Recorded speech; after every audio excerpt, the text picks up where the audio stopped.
ගරුතර සංඝරත්නය මහා සංඝරත්නය ඇතුළු කුරක්කල්තුමා ඇතුළු සහ ඒ වගේම මැතිවතුරුන් ඇතුළු සියලුම සම්මානීය අමුත්තන් සහ සියලුම මහත්තුන්ගේ අවසරයි මම ඇත්තටම මෙතන නියෝජනය කරන්න ආවේ විදුහල් මණ්ඩලයේ ඉංජිනේරු සංගමය ඒ වගේම මේ ප්‍රශ්නය සම්බන්ධයෙන් විදුහල් මණ්ඩලය විතරක් නෙමෙයි ගොඩාක් වෘත්ති සමිති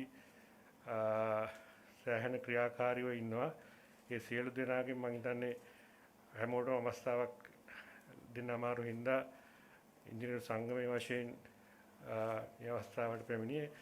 ඒ වගේම මම එකක් කියන්න ඕන අපි ඉංජිනේරු සංගමයේ හැටියට ඔබතුමාලා දන්නවද කිසිම දේශපාලන පක්ෂයකට හෝ ආණ්ඩු ඒ වගේ සම්බන්ධතා කවදාවත් පැවතිලා නැහැ. අපිට ඒ වගේම කිසිම චෝදනාවක් මාධ්‍යකින්වත් එළි වෙලා එල්ල කරලා නැහැ දේශපාලන කරනවා හරි මොකක් හරි කියලා. ඇත්තටම රටේ තියෙන ඊටාම සංවේදී ප්‍රශ්නවලින් තමයි අපි ගොඩක් මේ වෙන්නේ. අපේ ගොඩක් වෙලාවට අපේ ශාස්ත්‍රයට සම්බන්ධ දේවල් වලදී අපි ගොඩාක් ක්‍රියාකාරීව කරනවා. ඒ වගේම අපි අවසාන වරට පොදු ඒ වගේ ලොකු ප්‍රශ්නයකදී අර ඉක්ටා ගිවිසුමක් වෙලාව ඉංජිනේරු සංගමයේ හැටියට අපි වෘත්තීයකයන් හැටියට ඉංජිනේරු ආයතනය මැදිහත් වෙලා අපි ලොකු කියන්නේ අනිත් දේශපාලන පක්ෂ මතුවෙන්න ඒ ගැන කතා කරන්න කලින් පවා අපි තමයි මුලින්ම පාරට බැස්සේ. ඒ වගේ වෙලාවදී අපි ඊට පස්සේ මේ වගේ අවස්ථාවකට සහභාගී හැබැයි මේක නම් කෙලින්ම අපේ ශ්‍රේෂ්ඨයට සම්බන්ධයි. මෙතනදී අපි ස්තුතිය පළ කරන්න වෙනවා. කෙලින්ම මේක අපේ ශ්‍රේෂ්ඨය කිව්වට මුළු රටටම අනාගත ගොඩාක් පරම්පරා ගානකට බලපාන දෙයක් නිසා මෙතුමන්ලට අපි ඇතුළු මේ සියලු දෙනාටම ස්තුතිය පළ කරන්න ඕන මේ වෙනුවෙන් ඉදිරිපත් වීම ගැන. මම හිතන්නේ මගෙන් වෘත්තිකෙක් හැටියට බලාපොරොත්තු වෙන්නේ මේ ද්‍රවකෘත වායු එහෙම නැත්නම් LNG මොකද්ද මේ වෙන්නේ කියන එකේ යම්කිසි තාක්ෂණික කරුණු ටිකක් මම පැහැදිලි කරන්නම්. ඇත්තට මම පොඩ්ඩක් අපහසුතාවටපත් වෙලා මම හිතුවා මෙතන පොඩි ස්ක්‍රීන් එකක් දාලා එහෙම තිබ්බනම් ටිකක් ලේසියෙන් ඉක්මනට කරන්න තිබ්බා. හැබැයි කොහොම වුණත් මම හිතන්නේ අපි මොකද්ද මේ ප්‍රශ්න කියන එක ටිකක් සංකීර්ණයි තාක්ෂණික ට සම්බන්ධ හින්දා මහ ජනතාව අතරට ඒකත් ගෙනියන්න අපි මාධ්‍ය සාකච්ඡා කිහිපයක් පැවැත්වුවා. හැබැයි එතනදිත් තවදුරටත් මහ ජනතාව මේක සංකීර්ණ ඒ කියන්නේ තාක්ෂණිකව තියෙන සංකීර්ණ තත්ත්වෙත් එක්ක පොඩි පැටලීම් තියෙනවා කියලා හිතනවා. මම ඉතා ඉක්මනින් ඒ ටික කියන්නම් වැඩි වෙලාවක් ගන්න නැතුව. ඒ වගේම මම මුලින්මත් කියන්නම් මෙතන අපි ගොඩ දෙනෙක් මාධ්‍ය හරහා සහ ගොඩක් අපි කතා කරනවා බලාගාරික කොටස් විකිණීම ගැන. ඒකත් ප්‍රශ්නයක් තමයි. හැබැයි ඒක ටිකක් අපිට තේරුම් ගන්න පහසුයි. හැබැයි ඊට වඩා අතිමහත් භයානක ප්‍රශ්නේ තියෙන්නේ මේ ද්‍රවකෘත වායු එහෙම නැත්නම් LNG සැපයුම කිසිම ටෙන්ඩරයකින් තොරව නීති විරෝධී විදියට දීම හරහා රට බොහොම බරපතල ප්‍රශ්න ගණනාවකට ඊමට නියමිතයි.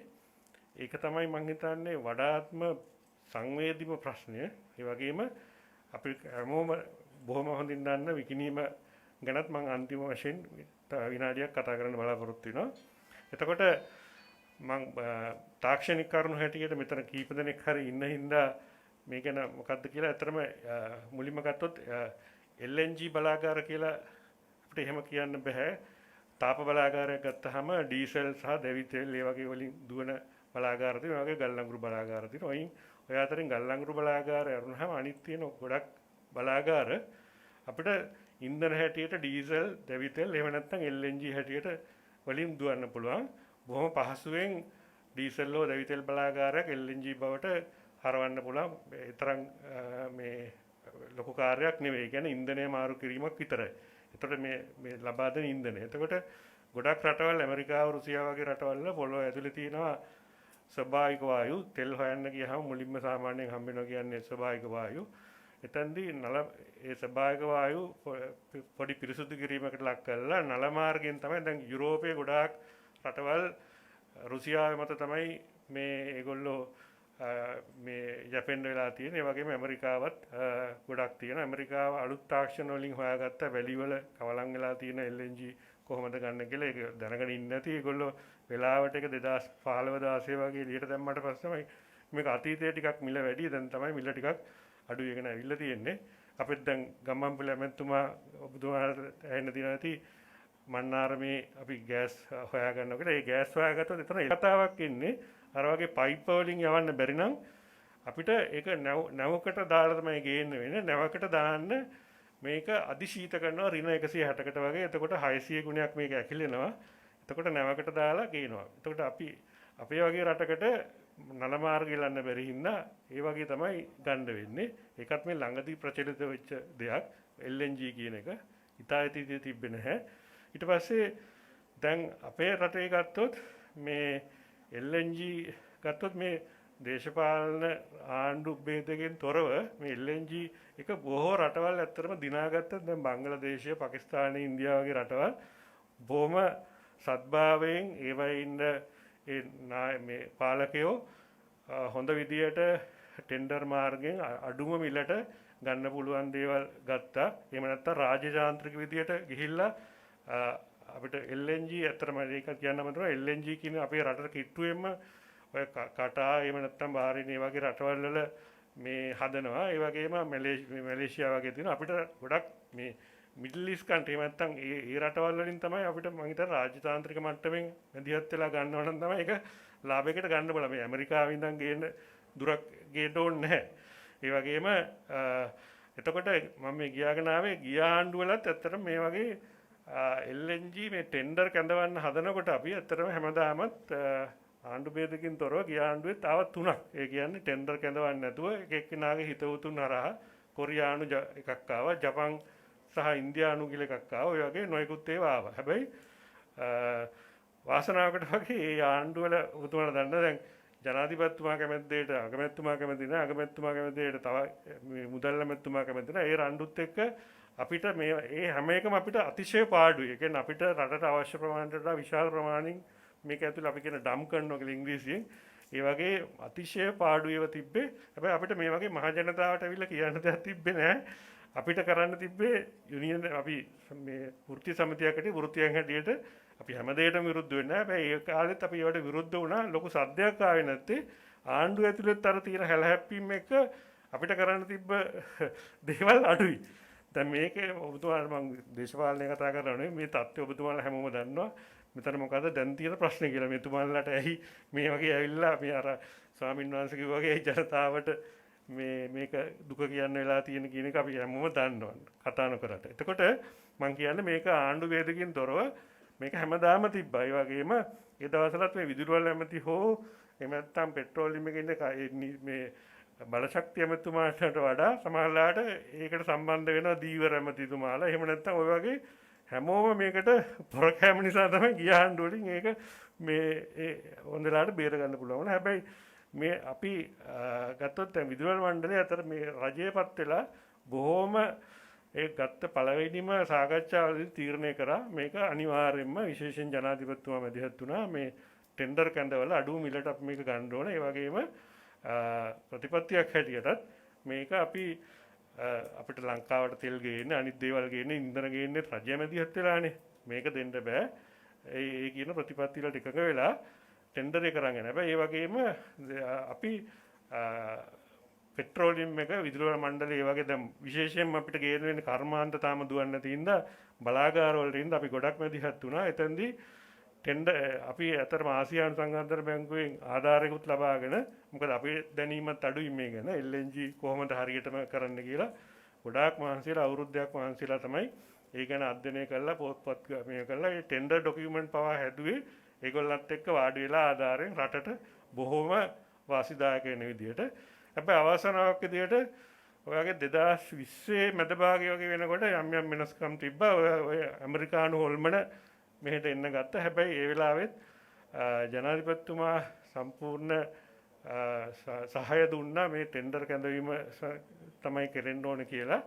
ඉතින් අපිටත් ඒ තරම් බයක් තිබ්බේ නැහැ රටේ ප්‍රධාන නායකයාගෙන් මේ තියෙන මේකත් එක්ක මොන දේ ආවත් අපිට ලොකු මේ ජනතාවට ඇවිල්ලා අඬන්න දොඩන්න උනේ නැහැ. අපිට යම් කිසි රැකවරණයක් තියෙන වගේ හැඟීමක් තිබ්බ හින්දා අපි අපේ පාඩුවේ වැඩ කරගෙන හිටියා. හැබැයි ඒත් එක්ක මම හිතන්නේ මෑත කාලේදී ලොකු වෙනස්කම් එකපාරට වුණා.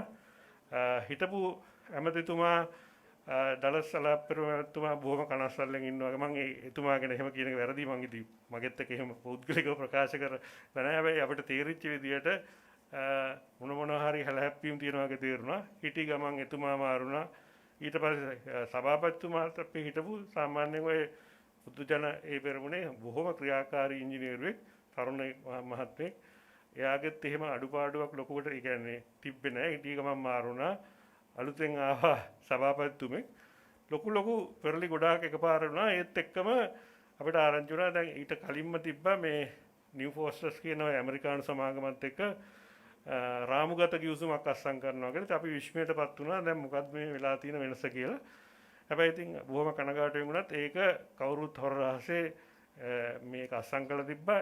දැන් සාමාන්‍යයෙන් දැන් අපි ඔයගේ ලොකු මිලදී ගැනීමක් කරනකොට අපේ මට්ටමේ නිලධාරි තාක්ෂණික කමිටු දාන්න. මොකද මේ ඊට පස්සේ තාක්ෂණික කමිටුවකින් නිර්දේශ කරනවා ලේකම්වරු වගේ ඉන්න ඉහළ නිලධාරීන් ඉන්න කණ්ඩායමකට. ඒක තමයි ප්‍රොකියුමන්ට් කමිටුව නැත්නම් මිලදීම් කමිටුව වලට.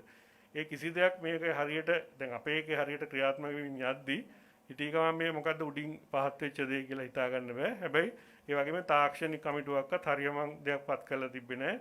ඒවයි අපිට පසුවල දැනගන්න ලැබුණා විශ්‍රාමගිය නිලධාරි. එහෙම නැත්නම් මාස 6කින් නිශ්‍රාම යන්න නියමිත නිලධාරි කොන්දක් පණ ඇතුව වැඩ කරන්න පුළුවන් කෙලින් තියාගෙන වගේ වැඩ කරන්නේ නැති නිලධාරීන් ටිකක් දාගෙන මේක අරන් යනවා කියලා. ඊට පස්සේ තමයි මේක ගොඩාක්ම සංකීර්ණ තත්ත්වයට ආවේ. දැන් ඔබතුමාලා හැමෝම මාධ්‍යෙන් දන්නවා මේකෙදි තීරණය කරා දැන් ඔය ආණ්ඩුවේ තීරණය කළා තියෙනවා සමහර පාර්ශ්ව විසින්. දැන් මේක අර තාම අපි එකක් කියනවා අර ටෙන්ඩරේ කරන දෙත් අපි කරගෙන යනවා. අපි ඒක නැවතුනේ නැහැ. ඒ වගේම තාමත් මේ ඊයේ පෙරේද වෙනගුණොත් අපි ඒක දිගටම කරගෙන යනවා. හැබැයි ඒත් එක්කම මේ හොර ගිවිසුමත් එළියට යනවා.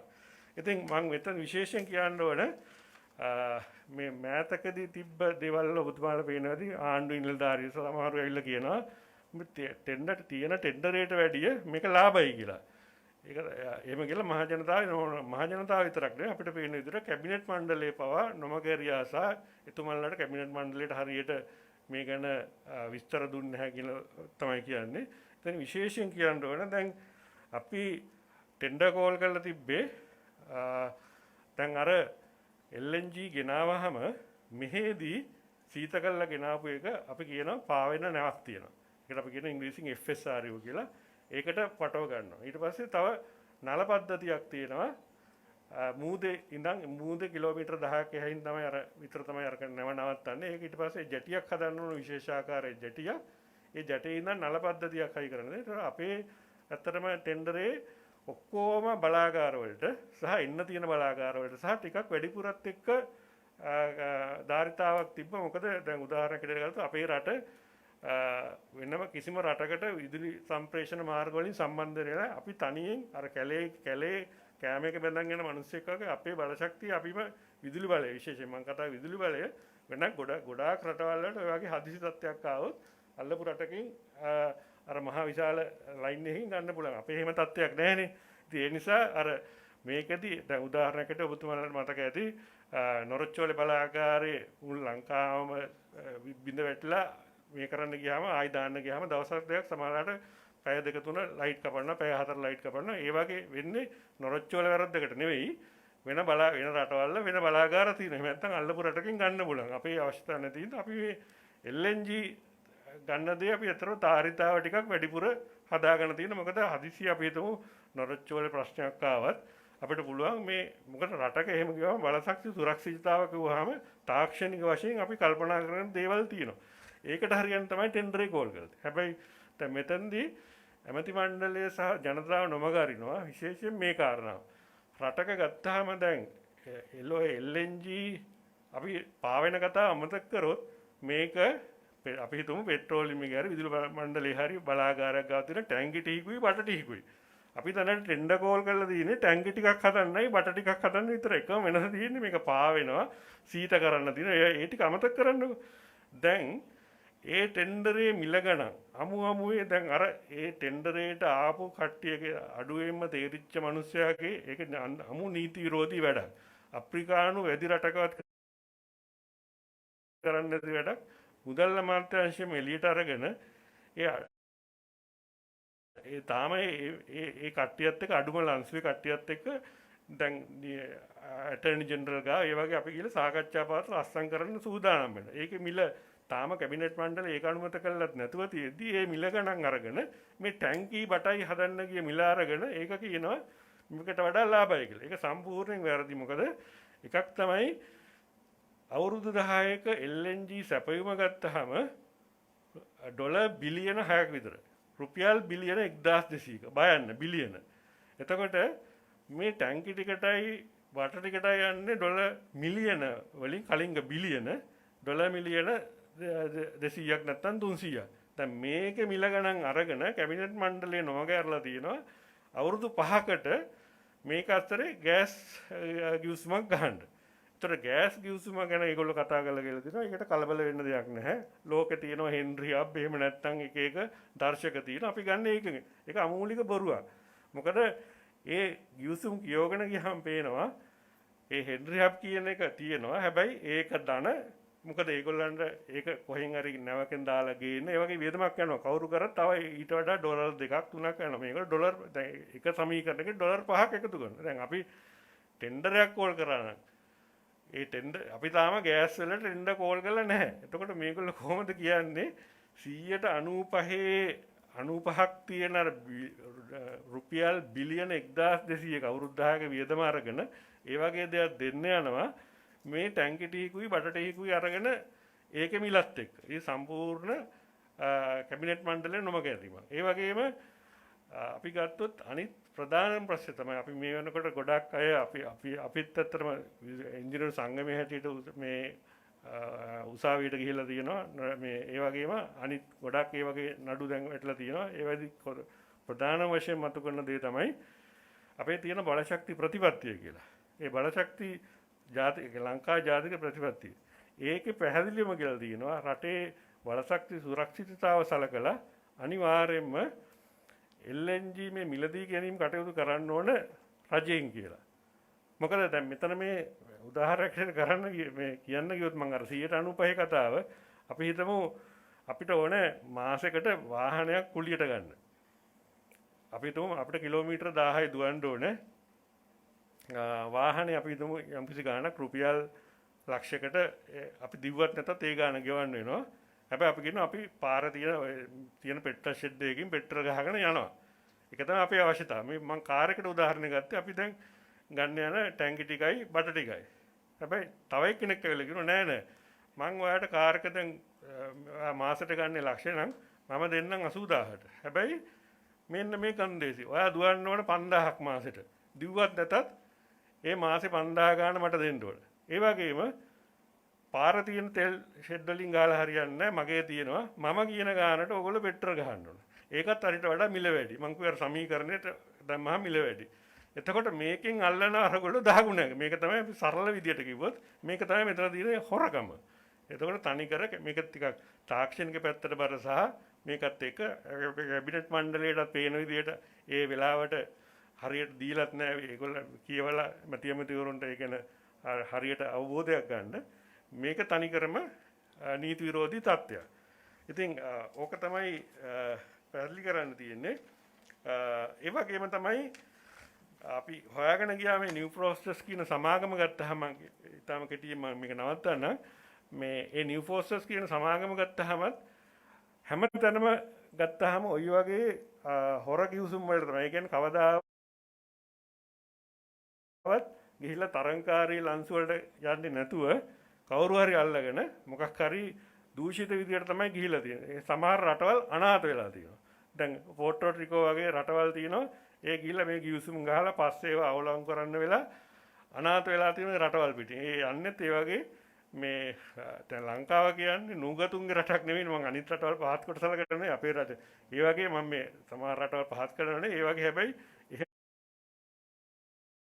එහෙම තමයි ගිහිලා තියෙන්නේ. හැබැයි ඒ වගේම ගොඩාක් ඒගොල්ලෝ මැදිහත් වෙලා තියෙන්නේ මේ වගේ දූෂිත ගනුදෙනු වලට. ඒ වගේම තමයි මේ කම්පැනි එක ගත්තාම ඒගොල්ලෝ එන්න දැන් මේ මට ඒක පෙන්වන්න බෑ මෙතන රූප සටහන් තියෙනවා. ඔබතුමාලට බලන්න පුළුවන් ඒ නිව් ෆෝර්සස් කියන එක ගහලා ගැලුවා මේ වෙබ් එකේ න අපිත් එහෙම හොයාගත්තේ. ඒගොල්ලන්ගේ කොටස් වෙළඳ පොලේ ඒගොල්ලන්ගේ කොටස් වල වටිනාකම එන්න කඩා වැටෙනවා. ඒ වගේම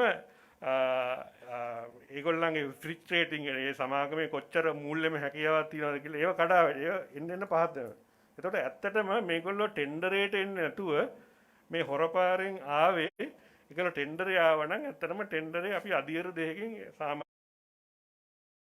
සාමාන්‍යයෙන් ඔයගේ ලොකු සංකීර්ණ තාක්ෂණික ටෙන්ඩර් එකකදී අධියර දෙකකින් මේක ඉස්සෙල්ලම බලන්නේ ඒගොල්ලන්ගේ නීතිමය තත්ත්වය කොහොමද ඒ කම්පැනියේ. ඒ වගේම මේගොල්ලන් ඊට පස්සේ බලනවා මේගොල්ලන්ට තියෙනවද මූල්‍යම හැකියාව තියෙනවද. ඒ වගේම බලනවා ඊට පස්සේ මේගොල්ලෝ මේ කියන මට්ටමේ මේක මේ නිකන් ගමක වෝක්කුවක් හදන වගේ දෙයක් නෙවෙයිනේ.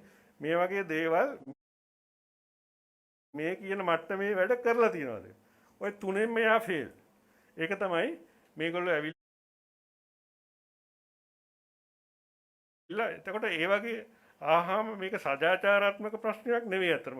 මොකද්ද මේ මම පැහැදිලි කරන්නම්. දැන් මේ මොකද්ද තියෙන සුරක්ෂිතතාවයේ තියෙන ප්‍රශ්න එක තමයි ප්‍රධානම ප්‍රශ්නේ. මේ වගේ අබ්බගාත එහෙම නැත්නම් කඩා වැටෙන කම්පැනි එකකට අපි මේක බාර දීලා අපි හිතුව මේක අටව ගත්තා කියලා. දැන් අපි ඇත්තටම අර වැඩිපුර ඉඩ තියලා ඒ වගේ ලොකු දැන් පයිප් ගත්තොත් පෙට්‍රෝලියම් එක අවුරුදු 40ක් තියන්න තමයි ඒගොල්ලෝ දාලා තියෙන්නේ. මොකද ඒක දිරුවාම ආයෙ මේ කරන්න බෑනේ. දැන් මේගොල්ලෝ මොන විදිහේ පයිප් දානවද කිසිම දෙයක් මේ කැබිනට් මණ්ඩලය අනුමත කරාට රිවර්ස් එකට යන්නේ. ඒ කිසි දෙයක් නෑ. ඒගොල්ලෝ මොන විදිහේ බට දානවද. එතකොට මේකෙන් මෙගාවොට් 1000ක් 1600ක් දුවන වෙලාවක මුළු රටේ මේක මොකක් හරි ඒගොල්ලෝ හරියමං නොවන විදිහට ඒ කියන්නේ තාක්ෂණික විදිහට මේක කඩාවැටීමක් වෙලා මේක දී ගන්න බැරුණොත් අපිට වෙන රටවල් වලින් ඇත්තේ නැහැ සම්ප්‍රේෂණ මාර්ග. අනිවාර්යෙන් අපිට රට අඳුර තියන්න ඕන දවස් ගාණක්. දැන් එහෙම තෙල් ගේන්න බැරුව දවස් ගණන් අඳුර තියෙන රටවල් තියෙන ලෝකෙ මේ වෙලාවේ. ඒක විහිළුවක් නෙවෙයි. ඒ වගේම තමයි මේ සමාගමත් එක්ක දැන් මේගොල්ලෝ තව ගන්නවා මේ බලාගාරවල අයිති. එතකොට ඒ කිවිසුම් වෙනස් වුණාට අපිට දැනටත් පුද්ගලික බලාගාර ඒ වගේ තියෙනවා. ඒගොල්ලොත් එක්ක ගෙවීම් කටයුතු එහෙම කරන්න ගියාම ප්‍රශ්න ඇති වෙනවා. මේ ප්‍රශ්න ඇති වුණාම ගොඩක් වෙලාවට නඩු හබවලට යන්නේ නැතුව අපි කතා කරලා බේර. හැබැයි මේ වගේ එක මිනිස්සෙකුට ඔක්කොම මේ බලාගාර ටිකත් අරගෙන LNG සැපයුමත් ගියාට පස්සේ බලාගාරයක තියෙන ප්‍රශ්නයක් ආවත් පොඩි ප්‍රශ්නයක් හැමදාම ප්‍රශ්න එනවා ගෙවීම් කටයුතු කරන්න ගියාම. එයා අපිව අපේට ගන්න පුළුවන්. හරි. ඕගොල්ලෝ මේක දෙන්නේ නැත්නම් දැන් අද මොකක් හරි ආරංචියක් ආව අපේ එක බැංකුවක ඒක බැක්ලිස්ට් කරා කියලා. දැන් ඒ වගේ විදුලි මණ්ඩලයට හරි පෙට්‍රෝලියම් එකට හරි ලොකු බලපෑමක් කරන්න පුළුවන්. එක පොඩි ප්‍රශ්නයක් හින්දා අපි දෙන්නේ අපිට කරවලේ ඉන්න වෙන්නේ. ඕක තමයි මෙතන තියෙන LNG සැපමේ තියෙන මේක. ඒ වගේ මම ඔබතුමාට පොරොන්දු වුණා බලාගාර විකිණීම ගැන කතා කරන්න. මේ යුගනන්නේ ඇත්තටම යුගනන්නේ බලාගාර කියන අවුරුදු 10-12කට කලින් ආරම්භ කරේ. එතෙන්දී ඇත්තට මේකේ අයිතිවාසිකම තියෙන්නේ මහා භාණ්ඩාගාරයට 50ක් තියෙනවා. අර්ථ රාජකාර මුල්තල 27ක් තියෙනවා. ලංකා පුද්ගලික සමාගමට 18යි. LTL කියන පුද්ගලික සමාගම ඒක රජයටයි සමාගම. ඒකෙන් තමයි මෙහෙයුම් කටයුතු එහෙම කරන්නේ. ඒගොල්ලන්ට 5%ක් විතර 95%ක්ම රජයේ. එයින් භාණ්ඩාගාරයයි 50න් 40ක් විකුණන්න හදන්නේ. අනිත් තියෙන ඒවත් ආණ්ඩුවේනේ. ඒගොල්ලන් විකුණන්න හදනවාද ඒගොල්ලන්ගේ අධ්‍යක්ෂක මණ්ඩල වලින් කැමතිද කියලා මම දැක්කා. තියෙනවා කැබිනට් ඇප්‍රූවල් වල ඒවත් ඕන්නම් විකුණන පැත්තට තමයි යන්නේ. හැබැයි මෙතනදී ප්‍රශ්න තියෙන්නේ එකක් හැටියට දැන් අපි වෘත්තිකයන් හැටියට වෙනත් පුද්ගලික බලාගාරයක් තියෙනවා. ඔය වගේම අපි දැනට ටෙන්ඩර් කෝල් කරන බලාගාරයකට අපි විරුද්ධයි. මොකද ආණ්ඩුවේ මේක ප්‍රතිපත්තියක් හැටියට අපිට දැන් බලාගාරයක් හදන්න නොරොච්චෝල බලාගාරයෙන් පස්සේ අපි හුලම් බලාගාරයක් හදාගත්ත අපිට ණයක් ගන්න දෙන්නේ නැහැ. ඒකට කියන්නේ පුද්ගලික බලාගාර හදලා ඒවයි මිදලි ගන්න. අපි මේ ප්‍රතිපත්තියට විරුද්ධයි. හැබැයි ටෙන්ඩර් කෝල් කරාම පිටරට සමාගමක් ඇමරිකානු සමාගමක් වුණත් ඉස්සරත් තිබ්බා. ඒගොල්ලෝ විකුණුවා ජපාන් සමාගමට.